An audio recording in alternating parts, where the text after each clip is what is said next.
ഇനി കോഴിക്കോടേക്ക് പോയാൽ അവിടെ ടി നന്ദഗോപാലാണ് വിവരങ്ങൾ നൽകാനായി ചേരുന്നത്. നന്ദഗോപാൽ, കോഴിക്കോട് നമുക്കറിയാം കോർപ്പറേഷൻ UDF 28 സീറ്റിലാണ്, അതുപോലെ തന്നെ LDF 35 സീറ്റ് നേടിയിട്ടുണ്ട്. ഒപ്പം എടുത്തു പറയേണ്ടത് NDAയുടെ കണക്കുകൾ തന്നെയാണ്. എങ്ങനെയാണ് ജില്ലയിലെ കാര്യങ്ങൾ വിശദീകരിക്കുന്നത് കഴിഞ്ഞ തവണത്തെ അപേക്ഷിച്ച്? കോഴിക്കോട് LDFനെ സംബന്ധിച്ച് അതവരുടെ ഒരു ഉറച്ച കോട്ട എന്ന് വേണമെങ്കിൽ പറയാമായിരുന്നു. കഴിഞ്ഞ 46 വർഷമായി കോഴിക്കോട് കോർപ്പറേഷനിൽ വലിയ ആധിപത്യം നിലനിർത്തി പോരുകയായിരുന്നു. അതോടൊപ്പം തന്നെ ജില്ലാ പഞ്ചായത്തിനെ സംബന്ധിച്ച് ജില്ലാ പഞ്ചായത്ത് നിലവിൽ വന്നത് മുതൽ LDF തന്നെയാണ് കോഴിക്കോട് അവിടെ ഭരിക്കുകയും ചെയ്തിട്ടുണ്ടായിരുന്നത്. പക്ഷേ ഇത്തവണ കാര്യമായ ഇളക്കം സംഭവിച്ചു എന്നുള്ളതാണ് ഏറ്റവും പ്രധാനപ്പെട്ട കാര്യം. കഴിഞ്ഞ തവണ കോഴിക്കോട് കോർപ്പറേഷനിൽ LDF 50 ഇടത്താണ് ജയിച്ചിരുന്നത്. പക്ഷേ ഇത്തവണ മാറ്റം സംഭവിച്ചിരിക്കുന്നു. LDF 35 ഇടത്ത് മാത്രമാണ് ജയിച്ചിട്ടുള്ളത്. അതോടൊപ്പം തന്നെ UDFന് കാര്യമായ നേട്ടമുണ്ടാക്കാൻ സാധിച്ചിട്ടുണ്ട്. UDF ഓരോ തവണയുള്ള കണക്കെടുക്കുമ്പോഴും സീറ്റ് കുറഞ്ഞു വരികയാണ് ചെയ്തിട്ടുണ്ടായിരുന്നത്. പക്ഷേ ഇത്തവണ അതിൽ മാറ്റം സംഭവിച്ചിരിക്കുന്നു. വലിയ നേട്ടം UDFന് സംഭവിച്ചിട്ടുണ്ട് എന്നുള്ളതാണ്. UDF ഇത്തവണ 28 ഇടത്താണ്, 28 വാർഡുകളിലാണ് ജയിച്ചിട്ടുള്ളത്. ഏറ്റവും പ്രധാനപ്പെട്ട കാര്യം BJPയെ സംബന്ധിച്ച 7-ൽ നിന്നും 13-ലേക്ക് BJP ഉയർന്നു എന്നുള്ളതാണ്. അതിൽ തന്നെ മേയർ ബീന ഫിലിപ്പിന്റെ വാർഡിൽ നിന്നുമാണ് BJP സ്ഥാനാർത്ഥിയായ റെനീഷ വിജയിച്ചിട്ടുള്ളത്. അതും BJP വലിയ നേട്ടമായി കണക്കാക്കുകയും ചെയ്യുന്നുണ്ട്. CPMനെ സംബന്ധിച്ച് അവരുടെ മേയർ സ്ഥാനാർത്ഥിയായ മുസാഫിർ മീഞ്ചന്തയിൽ മത്സരിക്കുന്നുണ്ടായിരുന്നു. പക്ഷേ അവിടെയും തോൽവി സംഭവിച്ചിരിക്കുന്നു എന്നുള്ളതാണ്.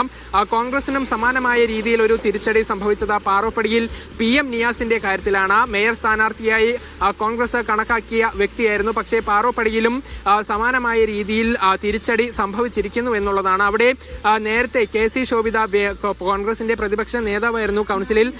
അവർ ജയിച്ചു പോന്നിരുന്ന മണ്ഡലം വാർഡാണ്. പക്ഷേ അവിടെ ഇത്തവണ PM നിയാസിന് തോൽവി സംഭവിച്ചിരിക്കുന്നു എന്നുള്ളതാണ് ഏറ്റവും പ്രധാനപ്പെട്ട കാര്യം. ഏതായാലും UDFനെ സംബന്ധിച്ച് കുറെ കൂടെ നേട്ടമുണ്ടാക്കാൻ സാധിച്ചു എന്നുള്ളതാണ്. BJPക്കും സമാനമായ വിലയിരുത്തലാണ് ഉള്ളത്. അതേസമയം ജില്ലാ പഞ്ചായത്തിൽ LDF 27 എടുത്ത് LDF 18-ഉം UDF 9-ഉം എന്നുള്ള കണക്കായിരുന്നു. പക്ഷേ ഇത്തവണ അത് മാറി LDF 13 ഇടത്തും UDF 15 ഇടത്തേക്കും മാറിയിരിക്കുന്നു. UDF ആയിരിക്കും ഇത്തവണ ജില്ലാ പഞ്ചായത്ത് കോഴിക്കോടിൻ്റെതായി ഭരിക്കുക. അതോടൊപ്പം കോഴിക്കോടിന്റെ ഒരു പോരാട്ടം പരിശോധിച്ചാൽ വടകര, അവിടെ ഒഞ്ചിയത്തായിരുന്നു ഏറ്റവും പ്രധാനപ്പെട്ട ഒരു നോട്ടം എല്ലാവരും ഉണ്ടായിരുന്നത്. ഒഞ്ചിയം ഇത്തവണ എന്തായാലും പിടിച്ചെടുക്കുമെന്നുള്ളതായിരുന്നു LDF നിരവധി തവണ ആവർത്തിച്ച് പറഞ്ഞത്. അതിൽ ഏറ്റവും പ്രധാനപ്പെട്ട കാര്യം, ഓരോ തവണയും 2010 മുതൽ LDF കണക്ക് കൂട്ടുമ്പോൾ ഓരോ തവണയും അവർക്ക് ഒഞ്ചിയത്ത് സീറ്റ് വർദ്ധിപ്പിക്കാൻ സാധിച്ചിട്ടുണ്ടായിരുന്നു. അതോടൊപ്പം തന്നെ RMPയിൽ നിന്നും നിരവധി പേർ CPMലേക്ക് തിരികെ വന്നതും അവർക്ക് വലിയ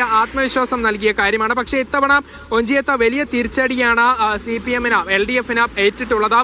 RMPയും UDFും ചേർന്ന് മത്സരിക്കുന്ന ജനകീയ മുന്നണിയും ഇവിടെ ആകെ നിലവിൽ ഇപ്പോൾ 12 ഇടത്താണ് ജയിച്ചിട്ടുള്ളത്.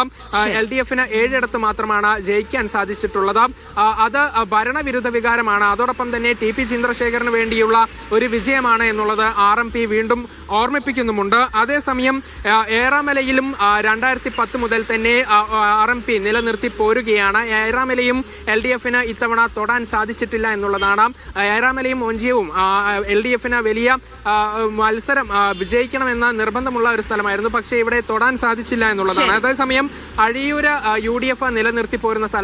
അഴിയൂര് ഇത്തവണ UDFന് നഷ്ടമായിരിക്കുന്നു. LDF ആണ് അഴിയൂര് പിടിച്ചെടുത്തിട്ടുള്ളത്. അവിടെ ഒരു സീറ്റിന്റെ വ്യത്യാസത്തിലാണ് LDF വിജയിച്ചിരിക്കുന്നത്.